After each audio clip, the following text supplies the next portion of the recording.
Not been spared from the aftershocks of the high cost of living. Reeling from the ravages of the COVID-19 pandemic that grounded their operations, domestic tourism would have been their fallback.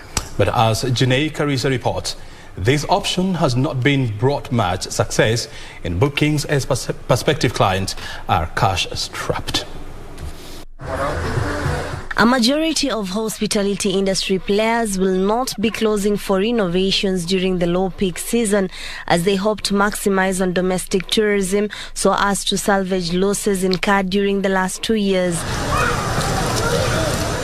Despite their willingness to soldier on, business is yet to rise to the pre-pandemic levels, a state worsened by the hard economic times. The moment there's a gap in our economy, there's a bump in our economy, the tourism industry feels it first. Occupancies are not as high as they used to be. And I will tell you a fact, most of the hotels are not paying people what they used to pay them. So people are still on salary cuts. The hospitality industry is believed to be operating at 40% bed occupancy, with the majority of the guests in for conferences. We are edging towards 50-50 on this. Ahead of the Easter holidays, hoteliers says even though bookings are looking up, they are not yet at pre-pandemic levels due to their dented pockets. By February, hotels are full in Easter, but now they're not full. So why? Because money is becoming scarce. There's no money. People cannot afford. They can't afford even fuel. That's why there are very few people in the hotel. Managers have therefore been forced to adopt innovative ways to relook at their costs so as to remain afloat, since the price of food, cooking gas and water has increased in recent weeks. We are heavily investing as a hotel in sustainable tourism, which means using local products.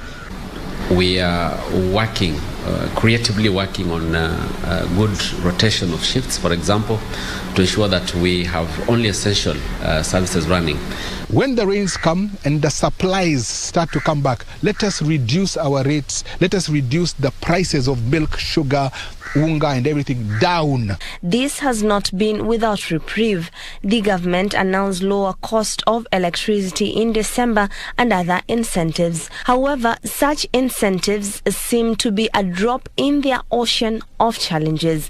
The question that begs is, to what end can the sector hold on? We would have to adjust the rates. I do not want to say increase. I would like to say adjust the rates so that they can cover up and ensure that the hotels are also making something. Otherwise, it will mean people are going to lose their jobs. If the farmer is facilitated, we'll actually be able to generate wealth so that then this wealth can actually be multiplied and you can actually put back the industries on production.